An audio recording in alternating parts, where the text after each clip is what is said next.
आज का वचन उत्पत्ति अध्याय 35 वचन 23 से 29 तक है। आइए हम साथ मिलकर पढ़ें।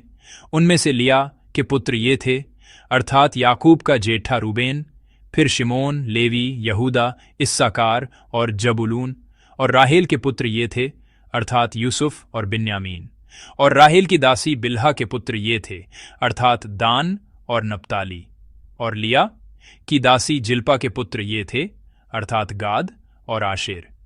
याकूब के यही पुत्र हुए जो उससे पद्दनराम में उत्पन्न हुए।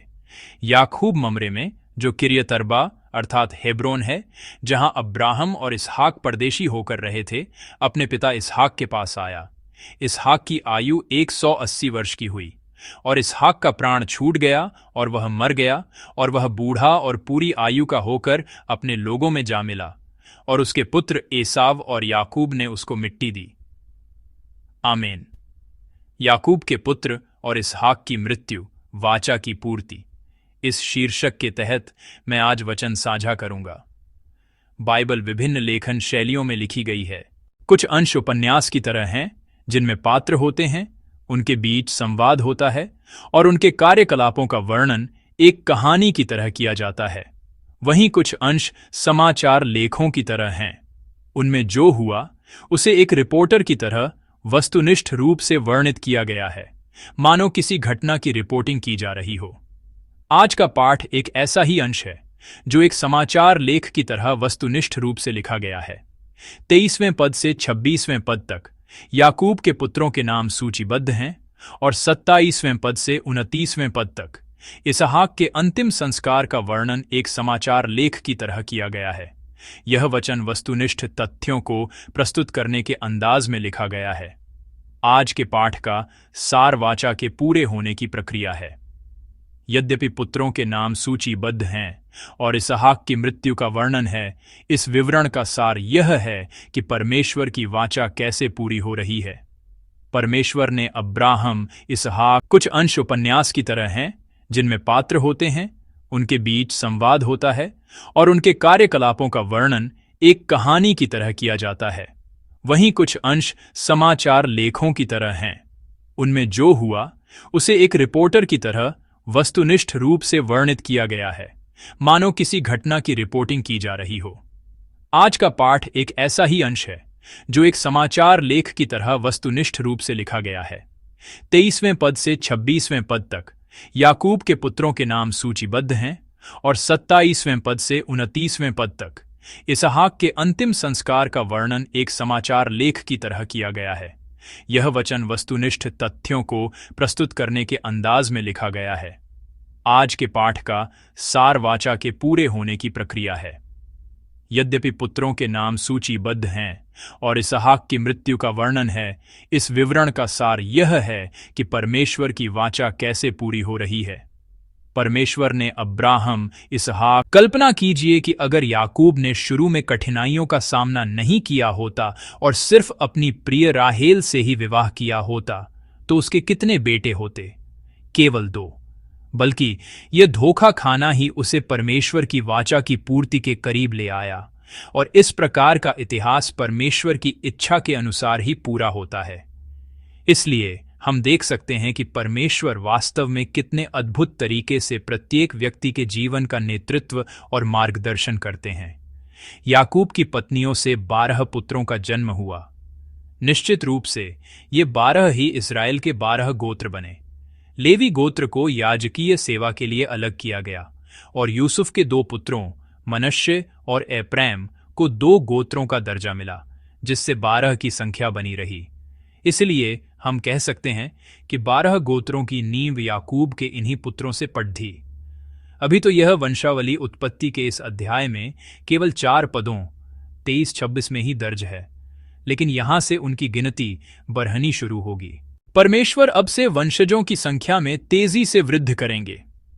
जब याकूब का परिवार यूसुफ के पास मिस्र में गया तो उनकी कुल संख्या लगभग 70 थी, लेकिन 400 वर्षों के बाद जब इस्राएली मिस्र से निकले तो केवल वयस्क पुरुषों की गिनती ही लगभग 6 लाख थी। इसीलिए विद्वानों का अनुमान है कि महिलाओं और बच्चों को मिलाकर कुल संख्या कम से कम 20 लाख रही होगी। पुराने नियम में एक और महत्वपूर्ण स्थान है जहां रिपोर्ट के रूप में लिखी वंशावली दिखाई देती है। वह है इतिहास की पुस्तक।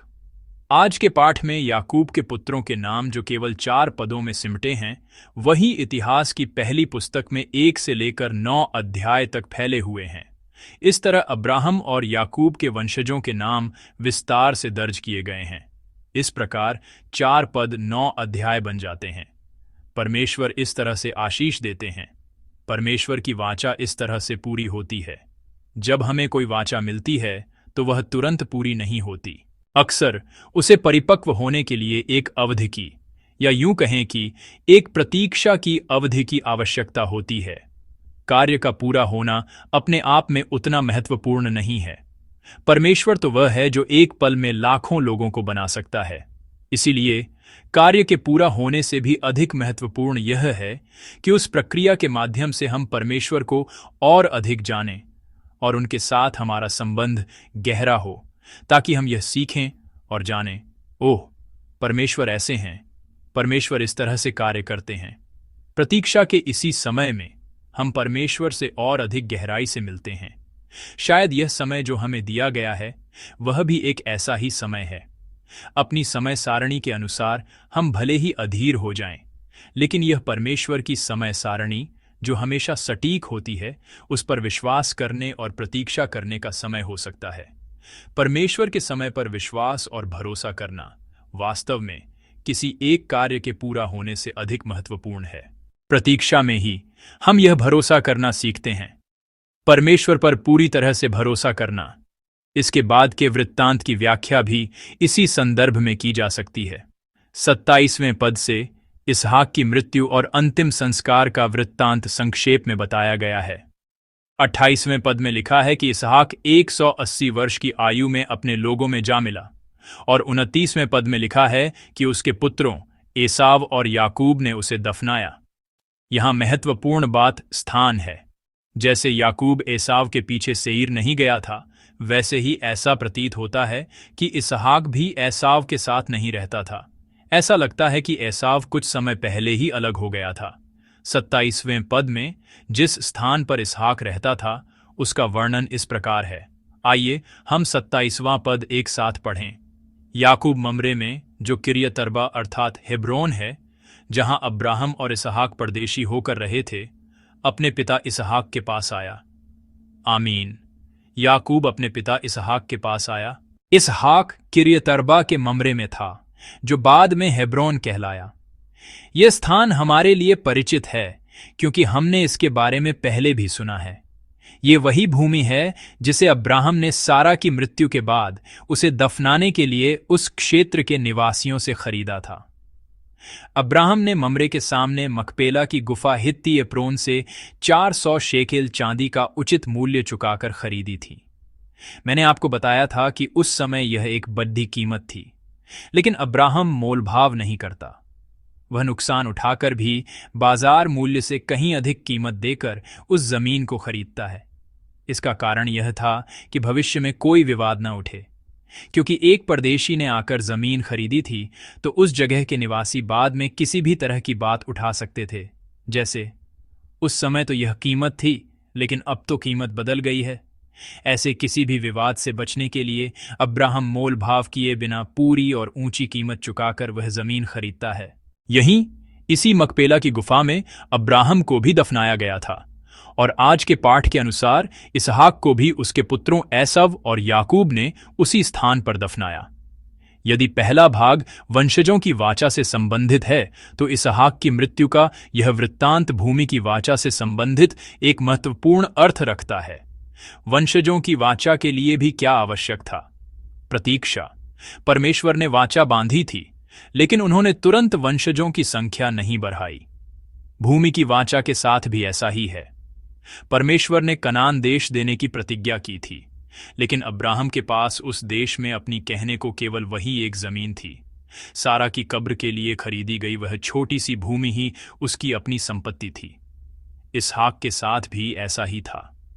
उसके पास भी जो भूमि थी वह केवल अपने पिता अब्राहम से विरासत में मिली वही पारिवारिक कब्रगाह थी।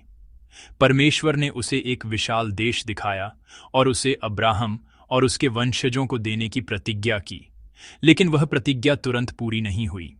वंशजों की वाचा की तरह ही यह भी सैकड़ों वर्षों के बाद मूसा और फिर यहोशू के समय में जाकर पूरी हुई।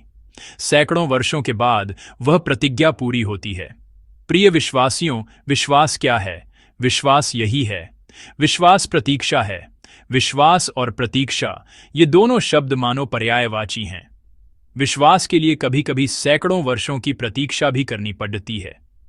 जब हम कहते हैं कि हम विश्वास से जीते हैं, तो हमें ऐसे जीवन के लिए तैयार रहना चाहिए और इसका संकल्प लेना चाहिए।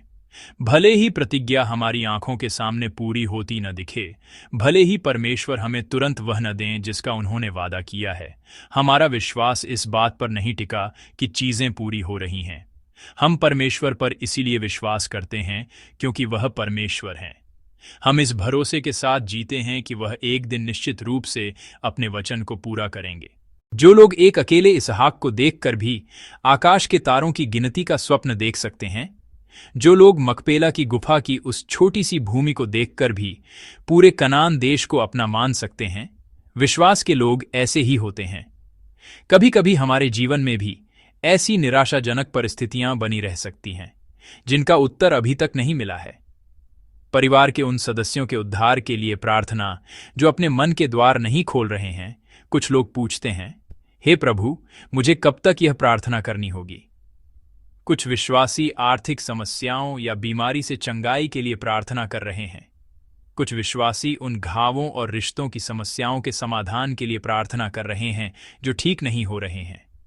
कभी कभी जब हमारा अधीर मन चाहता है कि उत्तर जल्दी मिले, तो ऐसा लगता है कि परमेश्वर बहुत निश्चिंत हैं, लेकिन हमारे परमेश्वर वह हैं जो अपनी प्रतिज्ञा को निश्चित रूप से पूरा करते हैं। वह इतने विश्वास योग्य हैं कि सैकड़ों वर्ष बीत जाने पर भी उसे भूलते नहीं, बल्कि पूरा करते हैं। हमें भले ही यह समय सैकड़ों या हजारों वर्षों जैसा लगे, लेकिन परमेश्वर के लिए यह एक दिन या एक पल जैसा हो सकता है। और प्रतीक्षा का वह समय हमारे लिए भी अत्यंत आवश्यक है। एक जीवन को गर्भ में पलकर जन्म लेने में भी 10 महीने की प्रतीक्षा लगती है। उस प्रतीक्षा के समय में हम बच्चे के लिए तरह तरह की तैयारी करते हुए माता पिता बनने का प्रशिक्षण पाते हैं। एक फल को लगने में भी एक अंकुर के फूटने से लेकर फूल के खिलने तक समय लगता है। उसे गर्मी की चिलचिलाती धूप को सहने का धैर्य रखना होता है।